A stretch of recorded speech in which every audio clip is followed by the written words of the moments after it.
You're listening to All Things 3D, where we talk about the world of fabricating, designing, and capturing in the third dimension.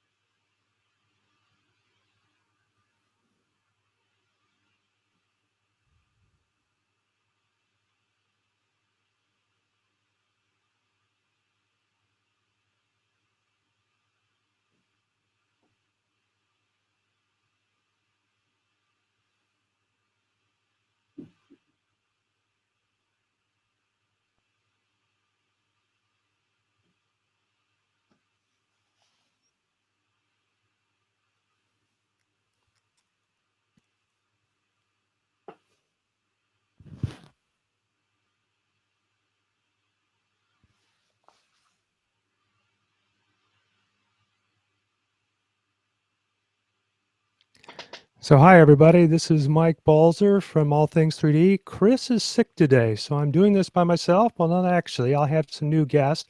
But what you just saw was the demo for, actually they did 8 of them, from the ILM labs. I guess it's a special effects lab. And they've been working on VR, and you may or may not be aware of that.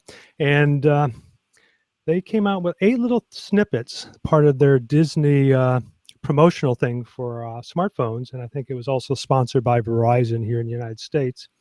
But these little snippets allow you to use Google Cardboard to actually immerse yourself within the Star Wars world, and I think they did a pretty good job.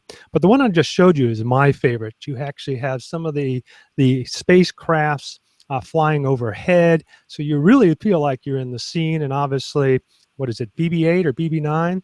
But on that note, you may not see them, but I'm going to introduce 2 guests. But before I do that, I'm going to show you a little video. This is their promo for an upcoming Indiegogo.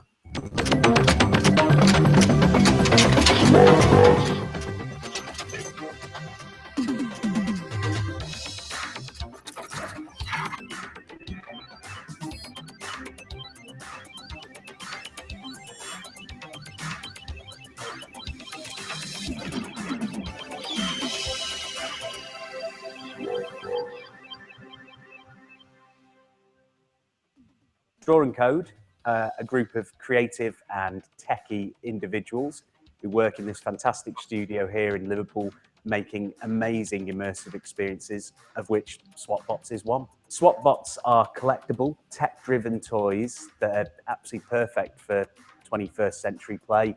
They bring together the physical and the digital play into one product, the kind of toy that we want to play with ourselves. And then the idea is that you can swap all the different parts with other characters to sort of have different powers and different stories. And then you can game against your friends, whether in a local game or across the world. To create this awesome world that makes your imagination, what you imagine those SwapBots are doing, you will actually see it happen before your eyes as we use augmented reality tech to make this incredible world that they live in come to life. It's technology that can make the physical world become something much more. We overlay digital content on top of it. So basically it makes the video game appear to be in your living room. But the cool thing about it is that you can use technology that you will have. In fact, you may be watching this on a smartphone or a tablet that you can play SwapBots on. The SwapBots app is free. It has no in-app purchases, so parents don't need to be scared of some fingers clicking on a button and spending lots of money. So we're going to be starting with 6 core characters, but ultimately we want a set of hundreds of figures, and we want thousands of possible combinations of bots that you can make for yourself. SwapBots have been inspired by quite a few things.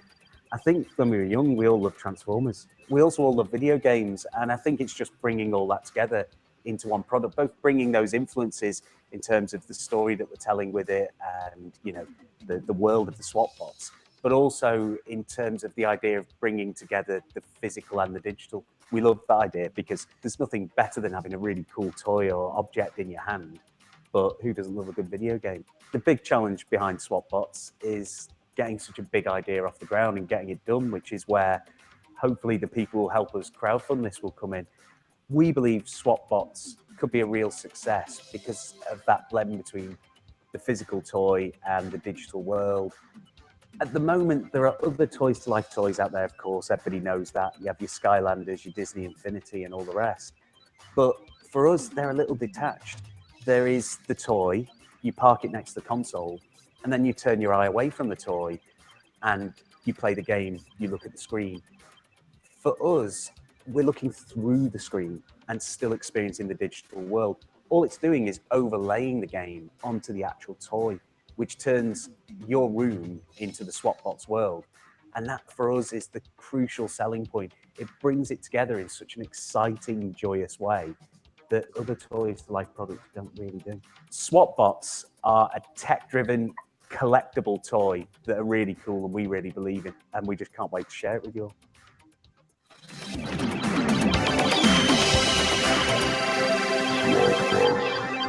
So wow, I actually had saw this last night, actually pretty late, but through the magic of Google Hangouts on Air, we actually have the designers and developers of this cool little thing. And obviously, since it's a nice time of the year for something like this to come out, I'd like to introduce to you, I believe on the left is Phil and John is on the right. Is that correct?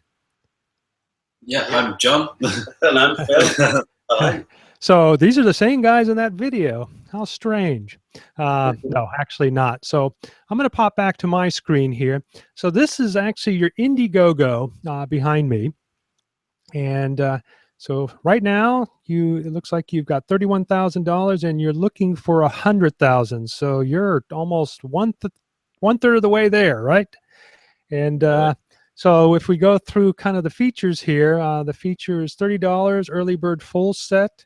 And we're looking at June 2016. Then obviously, like a lot of campaigns, it's best just to provide a little money to make sure these people get off the ground. And then obviously as we go through these, and you're welcome to chime in at any time as we're going through there. Obviously there might be more behind the text, so this would be a good chance to kind of talk about your different levels. But more importantly, what is this thing? Well, it's a toy. You can see a couple of them here sat with us, and it's a toy that's collectible. It's driven by augmented reality. It's a toy. You can see right here. It's not like your NFC toys, your Skylanders. It doesn't have the technology in this part of the toy. The technology is all in the software and all in your device. Augmented reality is something that's criminally underused, really. For entertainment, it's often used in the marketing world or kind of industry applications, but there's such great potential for it to be used in a joyous, entertaining, creative, artistic way, and that's something that we're really big on at Draw and Code. Yeah, and I've seen more of this, and actually I don't know if you're familiar with the Mattel Viewmaster, but it's using something similar. If you remember the old version that you put up to your eyes and you had those discs that you put into it, they've now converted into a larger, in my opinion, a little bit bulkier than it needs to be for kids, but a device. But the disc now you place on a table and then you look at it and things pop out of it. And so we are seeing that. And obviously that's something you're doing here, but with this you're using a tablet, if I understand correctly by the video. Is that right? That's correct. I mean, the intention is that we open it up so that we can use it with things like Google Cardboard. We're also talking to Merge VR and integrating with their SDK. And we kind of big fans of Samsung Gear VR as well. So the intention is that as well as having the ability to play through a tablet, we'll be able to do it through some of the kind of mobile VR devices to get that kind of mixed reality. Well, that's great. Not to pitch my own product here, but that's what I've got here is my own little Yoda VR Junior. This is the new Clippy that clips onto a phone. So maybe somehow we can get this to you, and maybe it can appear in one of your videos. Maybe. Yeah.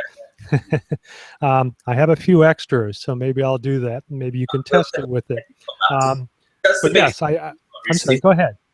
The market for children at the moment. That was something we were only discussing earlier, weren't we? And that is an incredible solution to it. Well, I hope so. And like I said, I did my own Kickstarter, and sadly, well, one of the things I didn't give it enough time because I wanted to get this done and out before Christmas. But one of the things that I learned is that, you know, you got to do a lot of planning and make sure you give yourself a lot of the time to get funding. And like I said, you're 1/3 of the way. When is this going to end? Let me go back to it real quick.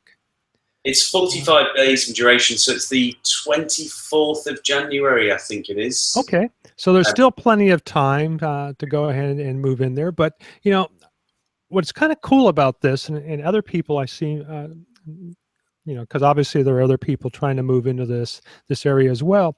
You create a tangible object as you have the two between you, so the kids feel like they're interacting with something besides just a virtual space. I think virtual is great if you're confined to, let's say, a bed in one of the programs I have coming up. If you want to watch later on, and maybe even, you know, donate for my cause, is I'm putting VRs in the hospitals, and there's going to be 100 by Christmas is my goal.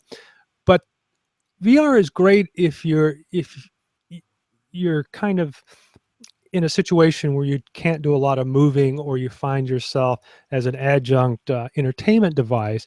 But really, kids need to play with their hands. They need to interact. And I think this is probably the healthiest way to interact with computers. What do you think?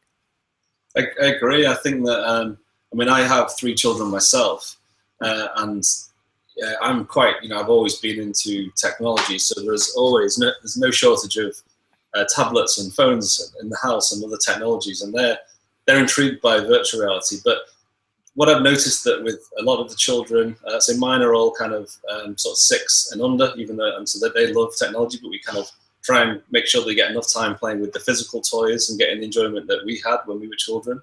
But as you kind of see children get older, they kind of seem to move exclusively to consoles and tablets. And we think that there's a space where actually the two can sort of, you've got a toy that you can play with, but you've also got the ability to extend the life of it through the virtual content. And Draw and Code, you know, a lot of what we do is about kind of crossing the digital and the physical world.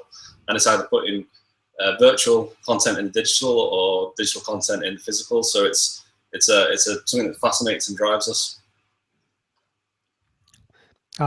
Well, obviously, I'm another tech geek, and so I'm not going to disagree with you. I enjoy it all.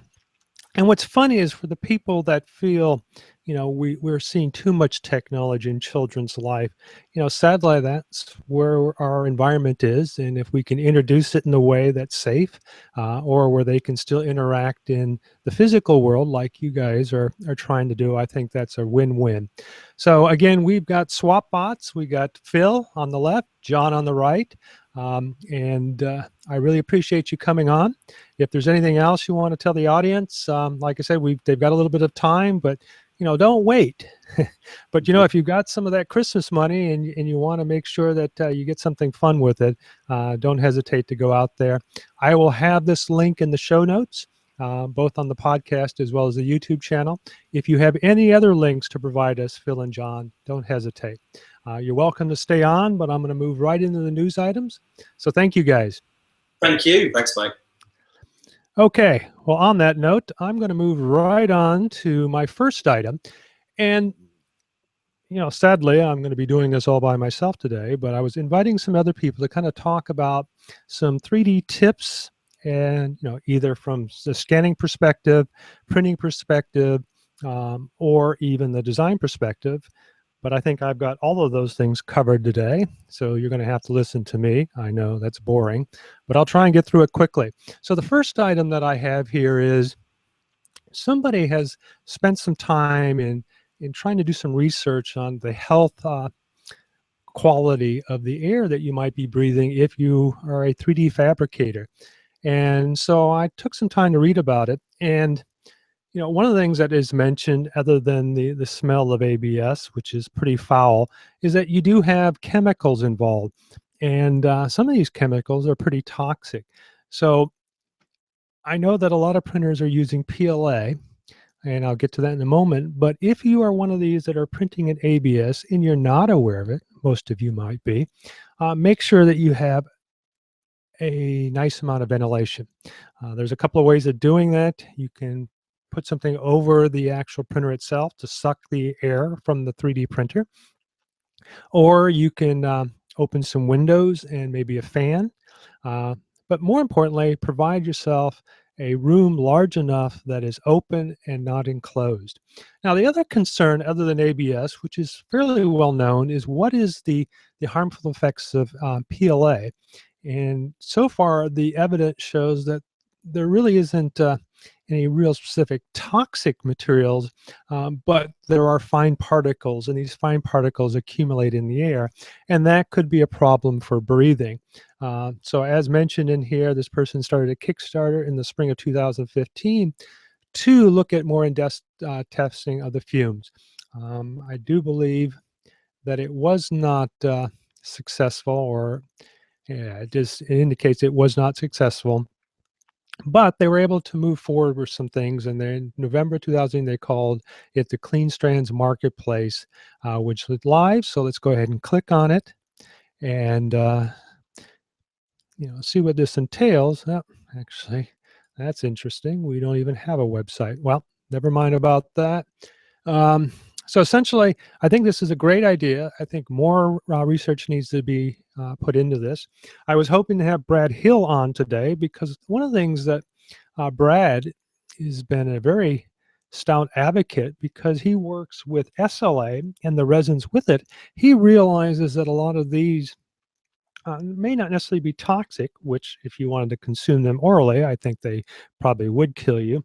But what they can do to your skin itself? They're an irritant. So he has always recommended that you wear gloves, that you concern yourself with getting this on your hands, touching even the objects after they've been printed, because the resin is either, well, it's still on the material, and that it can cause skin irritation and rashes. So these are a lot of things that people need to be aware of. Again, I was hoping Brad would come on, but maybe Brad later on may identify in a post of his own some of the safety factors if you're working with SLA. But if you're into FDM with a standard FDM type printer or FFA, and if you've been doing this for some time, I'm not telling you anything new. If you're getting into this, you have kids, keep this into consideration. It does emit fumes, and they have particles, and some of them can be quite toxic. Okay, well, on to the next item. And this actually came from Brad. Even though he couldn't make it today, I did ask him to send in what's going on, and he sent me this here. Let me expand it a little bit so that you can see it. So it appears that they're rewriting a lot of the code for Marlin. And if you're not familiar with Marlin, Marlin is the firmware that's used in the Arduino that powers, actually here it's the ESP8268, so that you can actually run your printer itself. And so he's identifying here that they are rewriting of a lot of it. But, and this is a good thing. So I actually have a couple of printers that are working with the Marlin. So I look forward to this. One of the things that I have always complained about is the speed of pushing things into the board itself. Sometimes that's a limitation of the 3D printer brain or processor board, but sometimes it's the actual software itself. Also upgrading it so that you can use Wi-Fi and some other information. I'm not going to go through this all. It'll be in the show notes, so that if you want to know more about a Marlin upgrade, I'd be happy to do so. It's not too lengthy, but so what are we looking at here? So you can get an add-in card for 50, the actual print board for 99, and that's actually pretty reasonable. And I'll have to look into that self and replace the Marlin on a couple of my systems. So great, glad to hear that. The, what do you want to call it? The how-to or the DIY section of this, in this particular case, the replicators and things of that nature, the repetier, all these that started in the grassroots are still out there and still getting a lot of attention. So hats off for these people who probably aren't making a lot of money from this, just putting their heart and soul into it. I really understand that, and I appreciate all the efforts to keep this moving. All right, well, thank you, Brad. So moving on to my next item. I thought this was kind of cool, and I actually have a video to go along with it, so I'm going to go ahead and get it started. Hey everyone, last time we came to you from the BW road trip, we were at Texas A&M, where they just happen to have the largest BIM cave in the entire world. So we wanted to go a little bit deeper. We wanted to see all the usages it has, the history, and what exactly makes it all tick. This is BW Encyclopedia.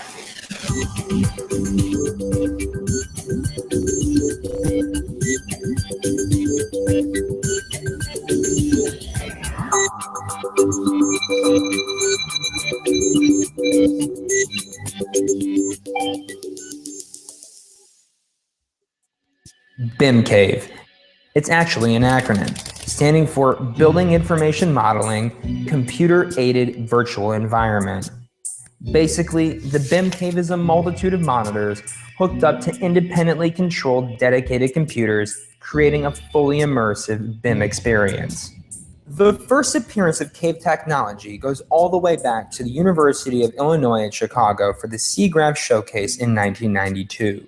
Electronic Visualization Laboratories developed what they called the cave, a 5-walled cube consisting of 3 walls, a floor, and a ceiling. 3 stereoscopic projectors cast images onto the walls and floor, while the user wore a pair of 3D glasses that split the offset red and blue colors on the screen to simulate depth. This cave technology is actually still in use today by various visualization companies, such as Blue Marble 3D. And this brings us back to the BIM Cave at Texas A&M. Dr. Julian Kang is the frontman for this astounding piece of technology. Built in 2011, the first version of the BIM Cave only had 12 monitors, but has since been upgraded to a whopping 36, which, in turn, requires much more computing power. At the time, the software was limited to the ability to move the camera around in space and view it from different angles. Since then, its software has been enhanced so that you can now visualize the temporal view of the construction sequence. This means that you can now move a slider and see exactly how the building will look at any point in the construction process. But how does it all work? We could do another separate video regarding the technical aspects of how this BIM Cave functions, but today, we're just gonna cover the essentials. So this BIM Cave houses a total of 36 46-inch monitors. Each column has its own dedicated computer running a specifically designed application that utilizes Autodesk Navisworks API. The same model is loaded onto each computer, and the application tells Navisworks to place the camera in a specific position. The camera's angle is determined by the angle of one column to the next. You put these columns together, and you get the illusion of an immersive image on your BIM model. Pretty cool, right? That'll just about do it for this episode of BW Encyclopedia. Stay tuned for our next episode where we talk about big data. Thanks for watching. So I want to thank Todd Stolarski for putting this together. This is Build Worlds. Essentially, if you're not familiar with it, and I think they did a great job of identifying what BIM is, but essentially, one of the cool thing, and they don't, I mean, they kind of mention it, is the 4D aspect of this. Imagine being able to show all the layers and show the increments in time. And this is very important when you create projects like this, because you want to be able to identify the pitfalls, the snags in the project itself. And some of the demos that I've seen, and actually working with an architectural firm for 10 years, this can be a huge problem when things don't come together, because obviously you have a lot of people involved in order to make something from the ground up. So one of the benefits of this cave, as they call it, is that you can walk into it and actually see around you. In this case, it was basically a number of monitors, and as I said, the world's largest cave, and this is what attracted me. So essentially, you're able to take 3-dimensional drawings and layers and actually by waving your hand, and you can actually shift things in it. And so I think that it's really, really cool. This was pretty much the only video I could find, and even then it didn't really show it. They showed some of the earlier work. So yeah, at a later date, I'm going to try and get these guys back on and we can talk about it a little bit more. But I think that's pretty cool. And as you know, I'm also a VR nut, so it works hand in hand, and the more that we can do virtually or on the computer before actually breaking ground, I think is very important, and we're seeing more and more of this. Okay, well, on to the next item. And now we're into 3D in medicine, and I'm going to be reintroducing somebody that we had actually did an interview, gosh, it's been over a year now, with a professor, I think, what was his name? Paul McMenamin, if I remember correctly, from Monash University, which is in Australia. And essentially, at that time, he was going through the process of scanning cadavers with CT scanners and then meticulously painting virtually and then fabricating them, and it identifies here in the article with the type of printer. But you know, and we've talked about this before, why would you want to do that? Well, in some countries, cadavers are difficult to obtain, but more importantly, as he told us, a cadaver, because obviously it's no longer alive, loses a lot of its coloring. And I have another little short presentation that they put together on the actual comparison. But in this article from 3ders.org, thank you, they show the actual 3D printed object there. As you can see, that's a cutaway so that you can actually see the different internal. And so here's some more of this. But one of the things that was mentioned to me, some countries cannot use cadavers. Some people can't afford cadavers. And this might be a great, so they've been working with a company in Germany in order to do this. And this is their little presentation. And I'm actually at the end of it, so I need to go. No, I'm on the first one. So you can go through this yourself. This will be in the show notes, but it gives you a comparison of what an actual cadaver, so if you're a little squeamish, you might want to come back in a few seconds, between the actual anatomical models that Paul has created and an actual cadaver. And as you can see there, one of the things that he indicated in our interview is the rich colors of somebody who would actually be alive versus the muted or even yellowish colors from an actual cadaver. So here are some good comparisons.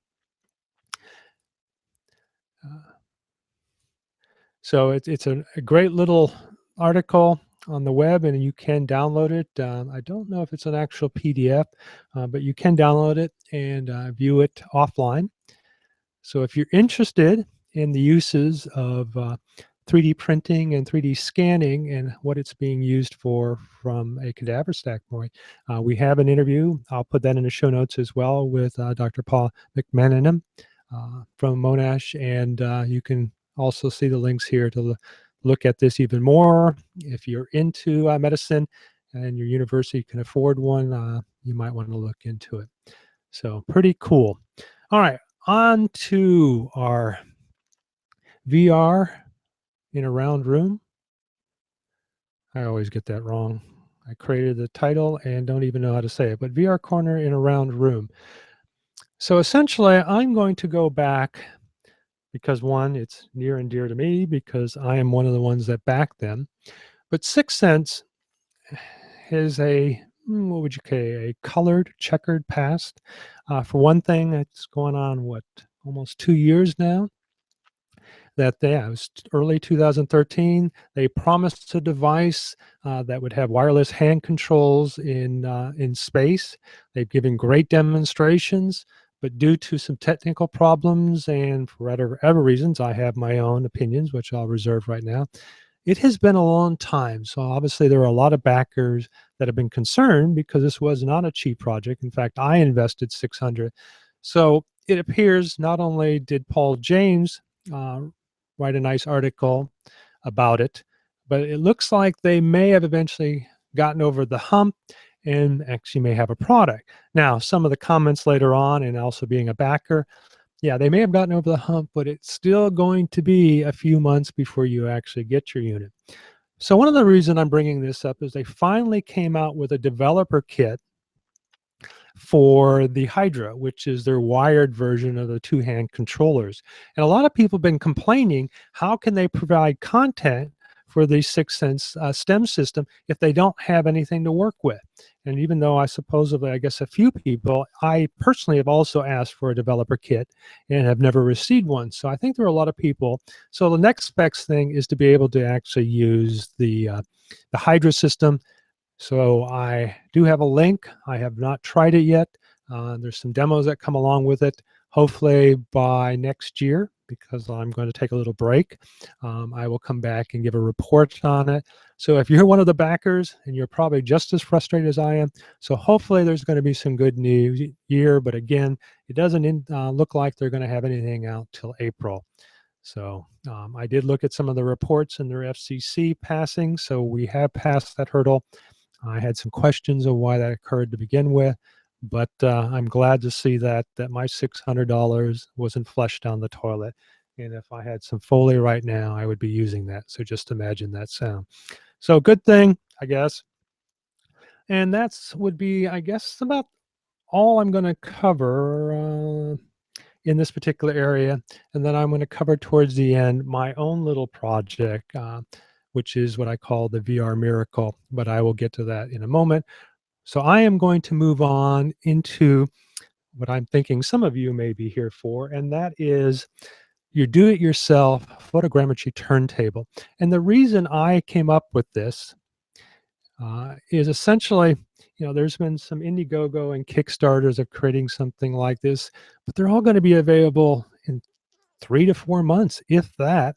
And they're motorized. And I have found, and I'll explain in a minute, that motorization and remote functionality may not be very useful because none of the applications that I worked with have that capability. You still have to actually trigger the photo image, which is what photogrammetry is. It consists of a ton of images. In fact, most of these that I've used to create this behind me was about 32. But what's important is the pattern, the overlapping between them. And one of the things I learned really early on in photogrammetry, you can't put something on a platform and just spin it and keep your camera stationary.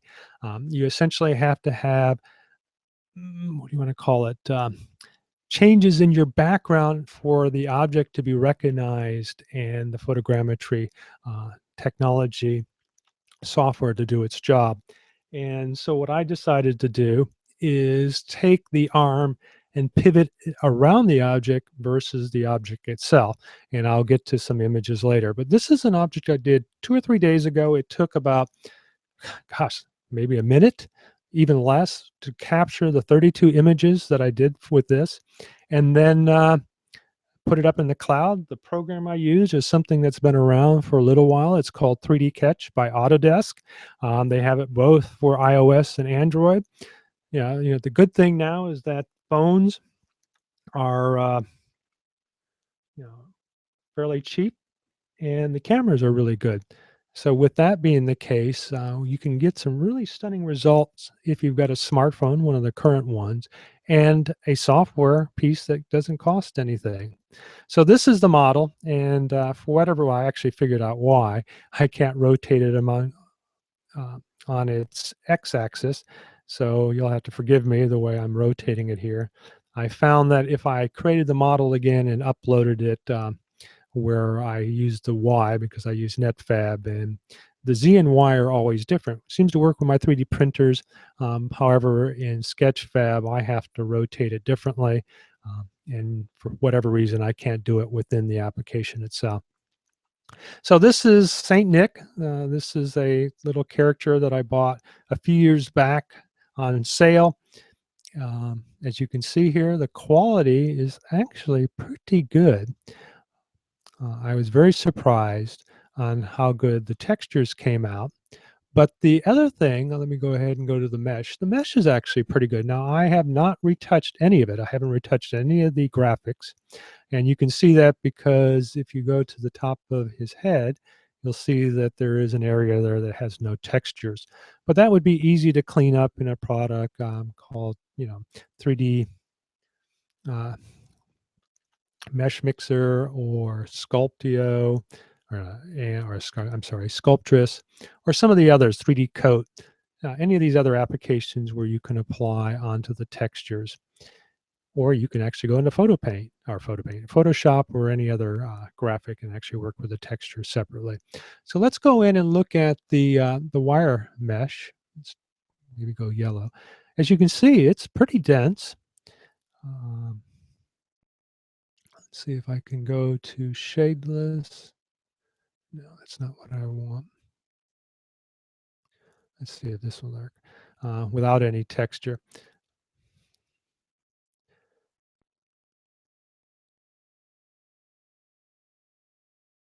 There we go. So without any texture, as you can see, it does capture a lot of the detail in the mesh itself. And again, it took me less than a minute to do this. And there is some surface deformity, but using other techniques like the structure sensor and laser scanning, I find the results pretty stunning. And even though there are some products out there on Indiegogo and Kickstarter, in fact, one of them is, I think, the IO that I also back, which is a green laser scanner. One, it takes probably just as long to do the physical scanning. It's a little bit better in processing, but there are new photogrammetry applications if you've got a nice desktop that can even reduce the time in using them. And we covered that last week. So as you can see, the mesh is pretty good, and you can clean it up a little bit more, but this pretty much is all by itself. I cleaned up some of the artifacts to bring it into Sketchfab, but it came out good. So let me jump to my actual camera here, and I'll go over to the mic in my table and actually give you a little demo. So here we go.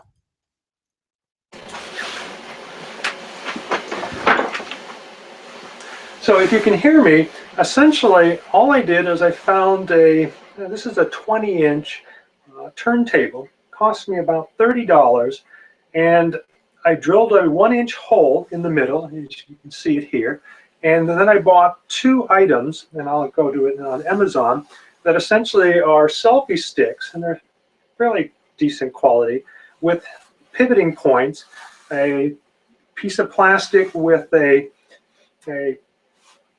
1/4-inch 20-thread socket in it so that I could screw it onto the top of it. On the bottom, I did the same thing, taped it to the bottom. Now I'm going to take this out, but here's the actual Saint Nick. Over here, as you can see, here's my phone. And essentially, with the hole in the middle, and I will show the bottom of it, the gimbal, or the bearings, is literally a ring. So you can actually make this hole wider than 1 inch, but I don't see any reason to do that. Essentially, it's 1 inch.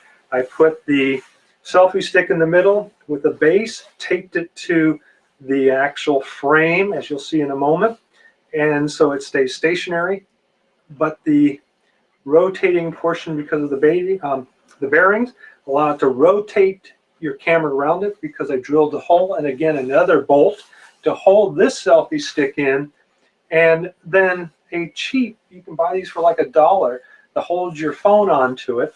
And then these particular selfie sticks had gimbaled ends that can be tightened and rotated. And then I have a product called Neoti Bright, but as you'll see in the show notes in my Amazon wish list, for about $20 a piece, that wasn't included in the $50. You can create a lighting system, and what I plan to do is actually do that on this unit, so that I mount 2 of them on each side of it, so that it illuminates it evenly with some diffused lighting. I found that there were some hot spots even with my little Neoti mount diffused here. The ones that I plan to, and which are in the show notes, have a dimmer built into them, so you can adjust that.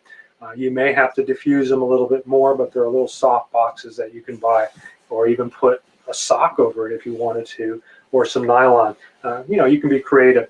So if you are a creative woodworker, you can probably do this less than $50. In the show notes, I have a turntable made out of pressed wood for, I think, $30. maybe a little less than that, or a little bit more than that. Depends on how much you want to spend. But the important thing is you buy the bearing rings. Let me go ahead and take all this off,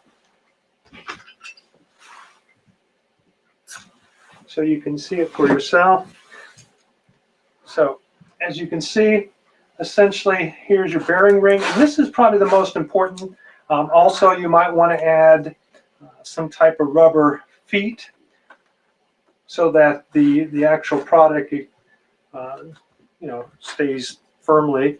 I've noticed that some of them slide around, so make sure that you get some rubber feet. That will also be in that wish list.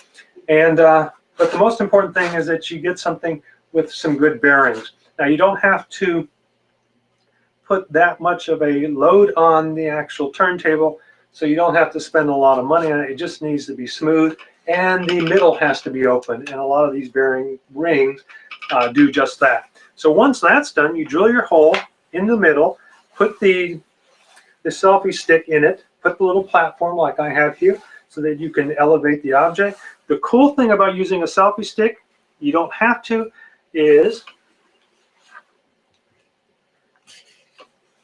you can adjust the height. Because the selfie stick has multiple sections, and I don't want to break it because I'll probably do that in the middle of the show. But there are multiple sections, so you can lift it as high as you want or as low as you want. The selfie stick over here, same thing. This particular one pivots, and there are multiple layers so that you can elevate it, so depending on the size of your object. I actually have this on 2 pivot points. You'll see in the show notes there's another kit that you can buy for about $15 that includes more of these. So essentially you would put one on the bottom so that you can angle it out, and also one up here on the top so that you can angle the phone. So essentially what you're trying to do is align the camera specifically to the object itself.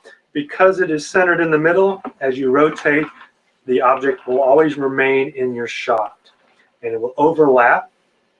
I did about, I don't know, between 24 to 32. I think 32 might be the best, but again, it's just simply rotating, snap a shot, rotating, snap a shot.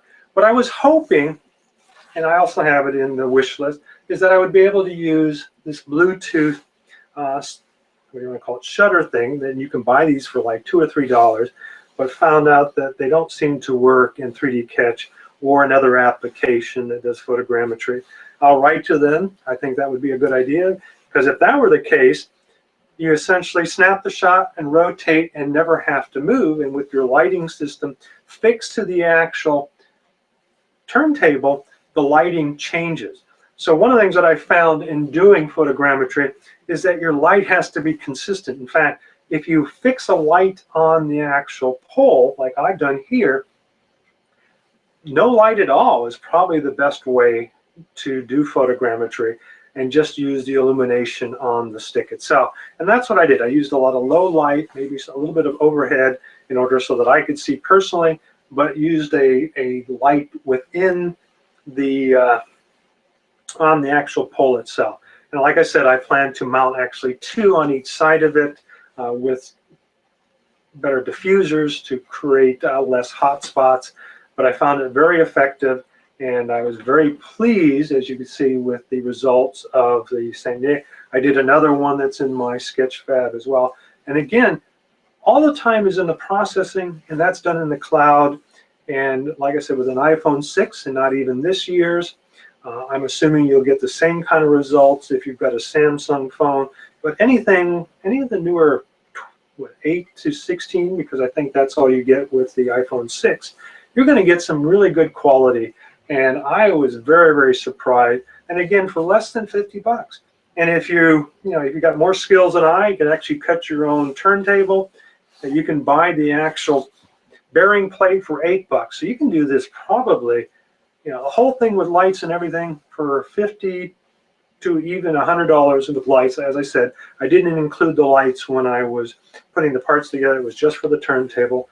But now that I think about it, invest in some lights, and you can get those on Amazon for about $15 a piece.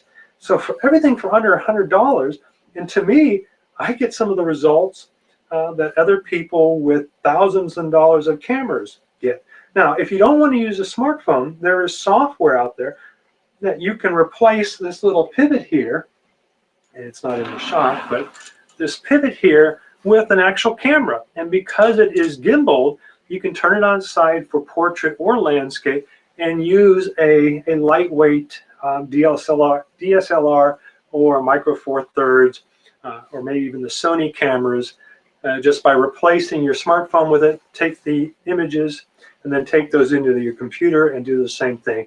And I haven't tried that yet, but I may do so. So that's another direction. So if you obviously you may be smarter than I am and I already figured this out, but I came up with this because I saw some other people trying to create something, a little more expensive that is motorized, but found out that really the motor function in this, the auto function, unless you have software that is geared to using it, really is kind of worthless. And to me, rotating a little platform a few degrees takes about a minute, and then the rest of the time is the computation. I don't know about you. I was pretty pleased with this, and a lot of things I already had. And yeah, I might replace my ability to do small objects with a laser scanner now. We'll see. Okay. So I notice I've got a couple of live viewers. If that's what you were here for, you're welcome to send me a text or message while you're watching this. If not, send me an email, and I'll see if I can answer some questions. I will now jump back over to, let's see. I think I had, let me bring it up real quick.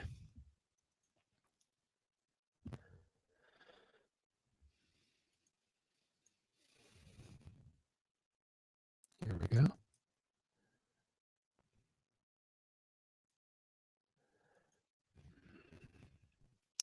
So here's the little wish list. It's available in the show notes. But essentially, get an inch to an inch and a half, depends on the thickness of your turntable. Some screws. These require an Allen inch, but I wanted to get something thin that you can actually push up into the wood. So there are a couple of these. Oops, actually, wrong list.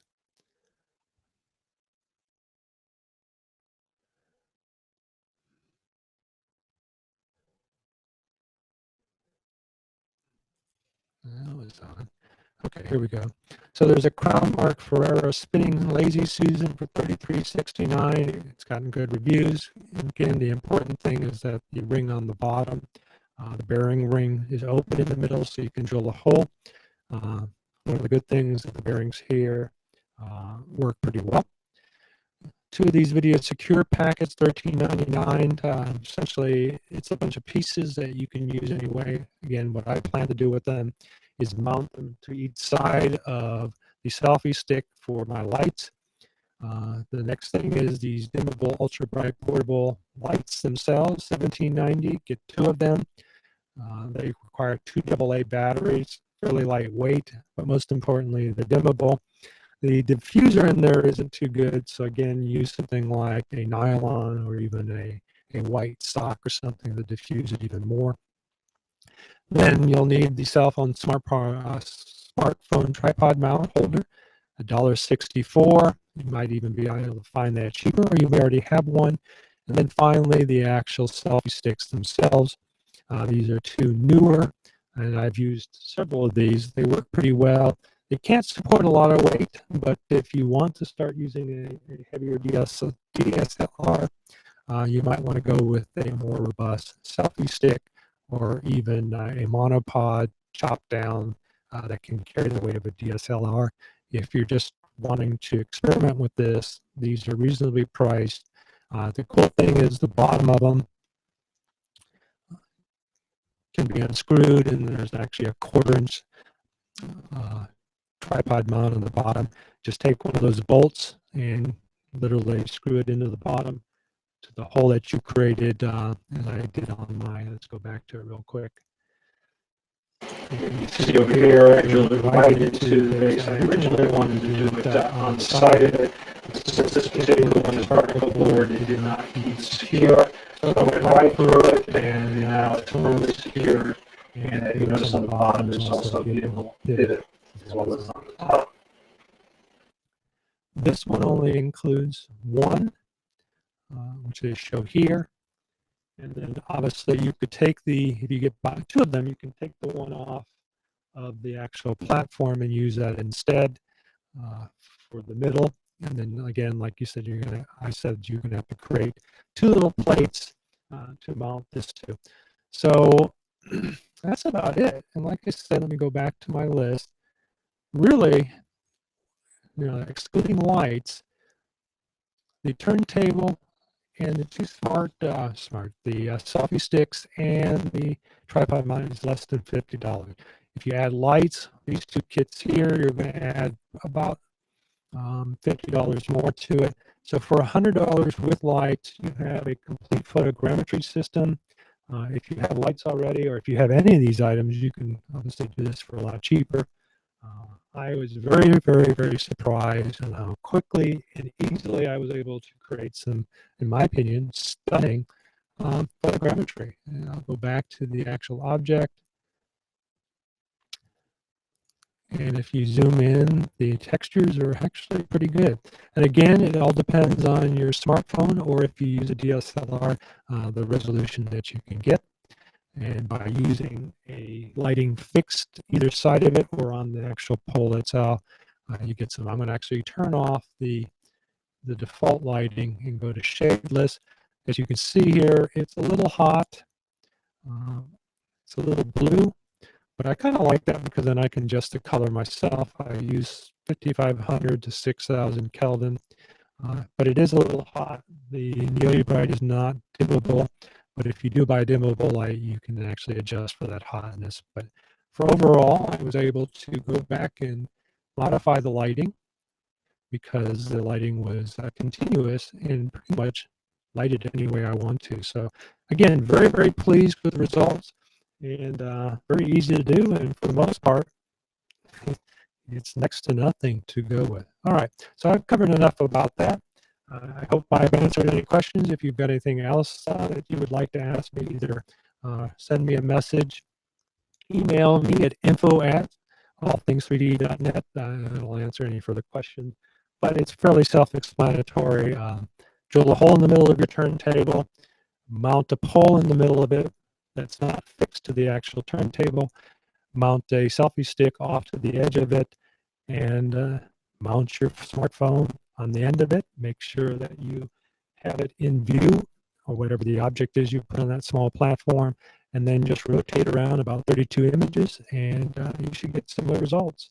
Again, lighting's important. Try to use even lighting or no lighting at all, and supply the lighting on the stick itself. Okay, so that's it. So let me move on to my next item. And that is my own little generosity campaign at Indiegogo. And I'll play this briefly and you can go back to it. But like I did with my Kickstarter, I created my own little VR world again. And that's my furry assistant, Ridley. And basically pleading for a donation. And you know what? We've actually been funded. But if you're willing to give a little bit more, it will help the maker elves that are going to put this together. But essentially, what this is about is creating 100 little VR viewers. And I can show you that. Thankfully to Grip and Shoot GNS, I've talked about them several times before. They donated the cases for the iPhone 5S, but it also works with the iPod. I have to cut and sand a little bit the edge here because the buttons are different, but it will snap in an iPod Touch. The little handle that I created thanks to Shapeway's donation. And then as we talked about it before.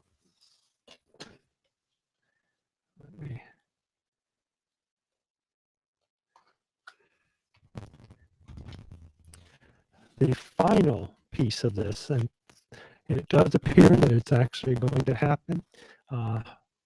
Hamido from France, who created the what do I call it? The face viewer, the VR viewer or headset that I use for the Neo VR system, has come out with this little piece that we talked about it earlier in our comparison. But it allowed me to create what I call the Neo VR Junior Mini, including the Hamido Mini, which is this little collapsible VR viewer here that attaches to any smartphone.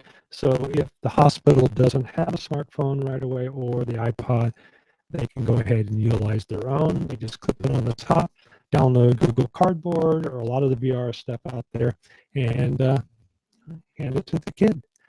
And if it weren't for the fact of the research that I've seen before, if it weren't for the fact that the Shriners actually tried that out with the Neo VR Value Edition, which is the clip-on from Go4D, and actually had a child who was difficult to work with because of the immense pain that that child was in. He was severely burned and disfigured, boy from Mexico.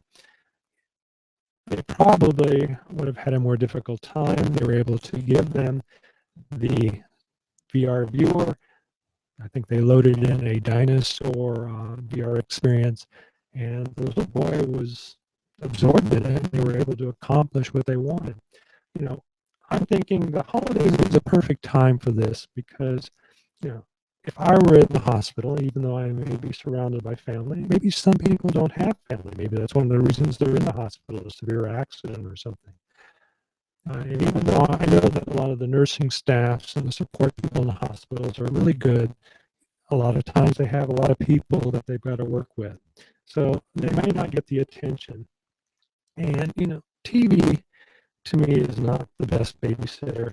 And if we can provide something to provide a little bit more immersion and activity, you know, imagine being able to go in the jungle as I described, seeing a gorilla next to you, or seeing dinosaurs, or traveling to a new location.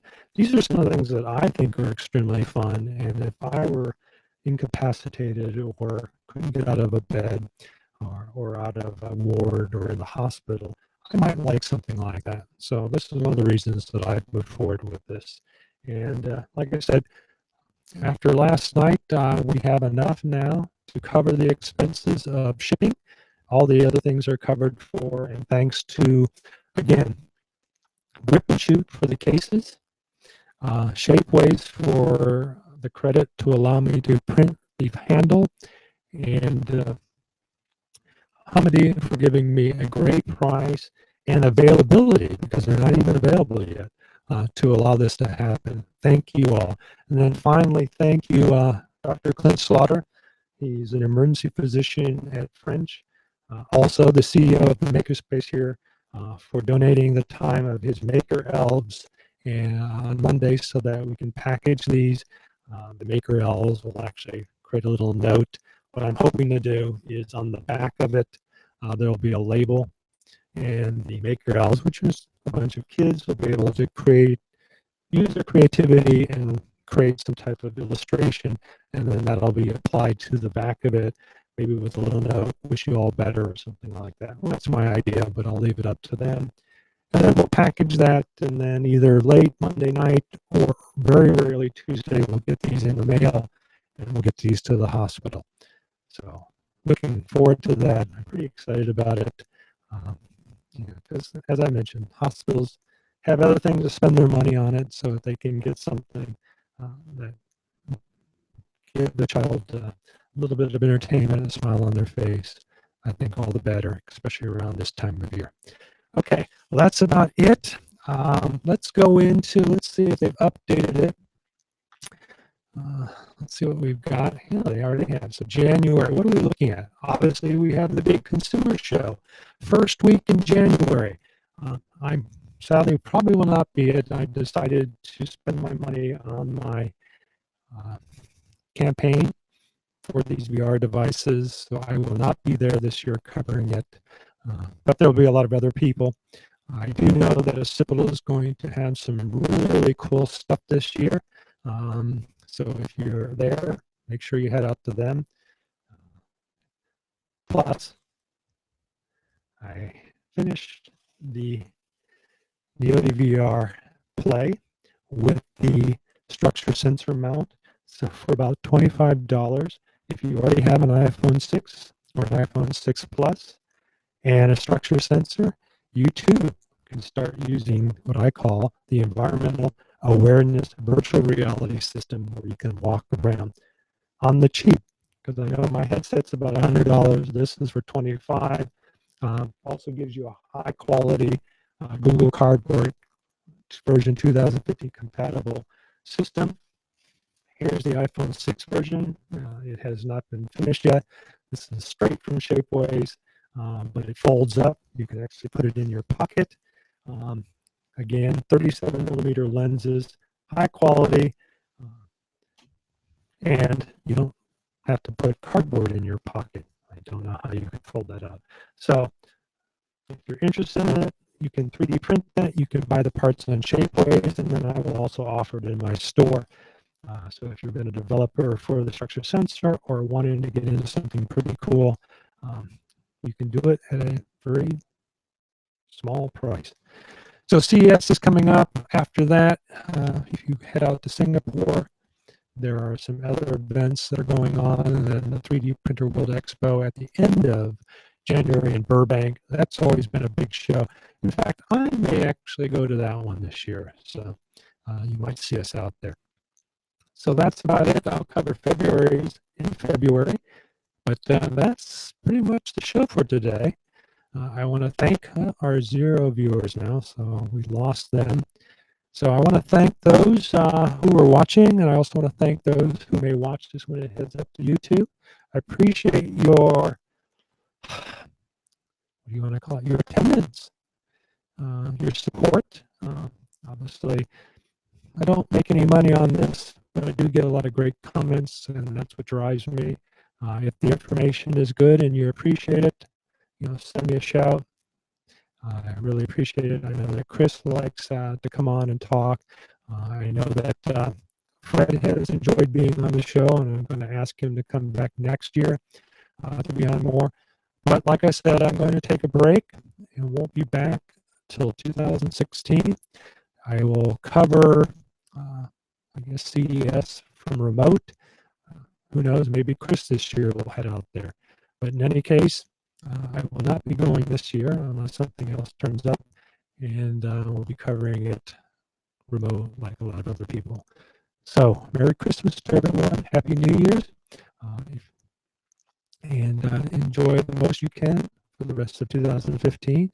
Lots of exciting things happening in 2016, and we'll be here covering them. So, bye.